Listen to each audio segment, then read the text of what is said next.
Olá pessoal, bem-vindos a mais um giro semanal sobre o mercado financeiro. Encerramos o mês de abril, que foi um mês de alta volatilidade. Encerramos um mês com péssimo desempenho da nossa Bolsa de Valores, que caiu mais de 10% ao longo desse mês. Enquanto isso, na renda fixa, principalmente nos títulos de inflação de curto prazo, foram beneficiados. O IMAB5 ele subiu mais de 1,5% esse mês. Se beneficiou desse ambiente mais instável na renda variável. Os investidores locais, procurando um cenário de maior estabilidade, migraram para a renda fixa. Enquanto isso, o investidor estrangeiro, em busca da nossa taxa de juros mais alta, também apostou nos investimentos de renda fixa, porém nos investimentos mais seguros. A ponta mais longa da carteira de títulos públicos, o IMAB5+, teve um desempenho fraco de 0,5% esse mês, abaixo do DI. Enquanto isso, nos pré-fixados, apenas o IRFM1 teve uma leve alta de 0,72%. O índice geral dos títulos pré-fixados caiu bastante esse mês. E essa instabilidade ela foi influenciada por diversos fatores. O primeiro deles é a crise da Covid lá na China, que tomou decisões de fechar várias cidades, tiveram vários lockdowns lá na China e principalmente uma situação no porto de Xangai, que existem vários navios atracados para poderem descarregar, mas devido ao fechamento do país asiático, eles não estão conseguindo e muitas mercadorias perecíveis estão estragando. A mudança de postura também do Banco Central norte-americano, de uma postura mais dura contra a inflação, levou à expectativa de uma subida mais abrupta da taxa de juros por lá, o que acabou afastando os investidores da renda variável.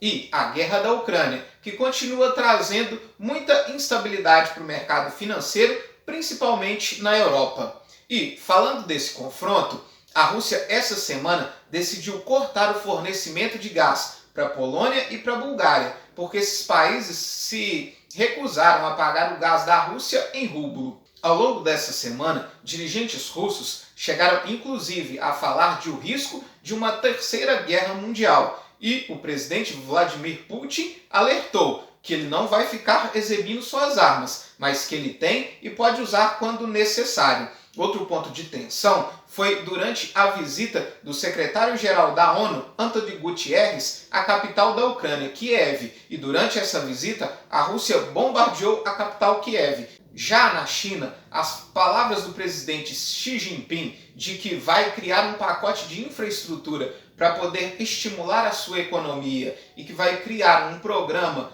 para poder socorrer as pequenas empresas afetadas pela Covid, trouxe alívio para o mercado. Falando agora dos Estados Unidos, um dado que decepcionou foi o PIB do primeiro trimestre, que veio com uma queda de 1,4%, enquanto se esperava uma alta de 1%. Enquanto isso, a inflação ao consumidor, o PCA, veio em linha com aquilo que era esperado, com uma alta de 0,9%, e já acumula uma alta de 6,6% nos últimos 12 meses. Outro fato que agitou o mercado por lá também essa semana foi a compra do Twitter pelo bilionário Elon Musk, que é dono da Tesla e da SpaceX. Ele comprou a rede social por 44 bilhões de dólares. Para essa compra ser efetivada, ainda falta a aprovação dos órgãos reguladores locais. Já o Banco Central do Japão decidiu manter sua taxa de juros estável.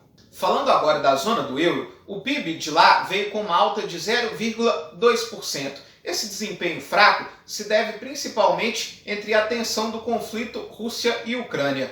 Já a inflação continua forte, na casa dos 7,5% no acumulado dos últimos 12 meses. Outro problema do mercado internacional essa semana foi a postura da Indonésia de falar que iria proibir a exportação do azeite de palma, que é uma importante matéria-prima utilizada na indústria de alimentos. O medo de que isso pressionasse ainda mais a inflação global fez com que a cotação do produto subisse no mercado internacional. Logo depois, a Indonésia voltou atrás e continuou as suas exportações. Falando agora do Brasil, nós tivemos importantes dados sobre a inflação essa semana. Nós tivemos a prévia da inflação oficial, que é o IPCA 15. Ele veio com uma alta de 1,73%.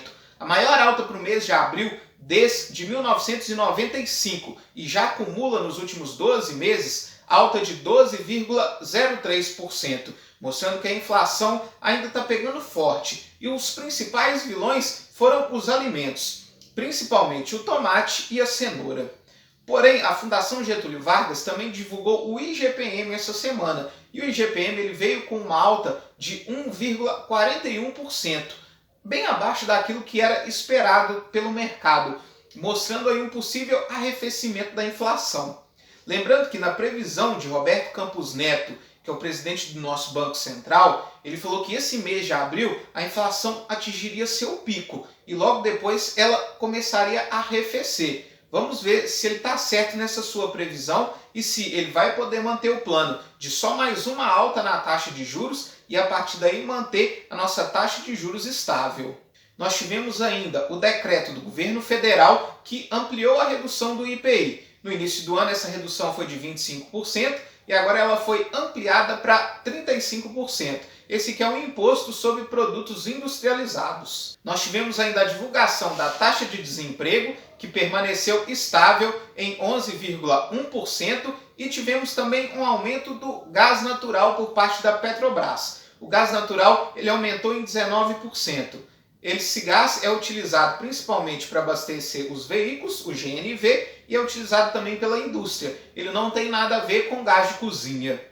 E nós tivemos a aprovação por parte do Congresso Nacional da medida provisória que torna o Auxílio Brasil de R$ 400 permanente. Antes, esse auxílio ele só era até o final desse ano, mas agora ele se torna permanente. Outra importante decisão essa semana do Senado Federal e que atinge em cheio os institutos de previdência é a aprovação da distribuição de 7,7 bilhões de reais que foram arrecadados a partir dos leilões dos excedentes de petróleo da Petrobras. Esse valor deve ser destinado ao custeio e à criação de reserva para os RPPS. Essa lei ainda precisa ser aprovada pela Câmara. Falando agora dos nossos indicadores econômicos, a Ibovespa caiu essa semana 2,88%. Ao longo do mês caiu 10,3%.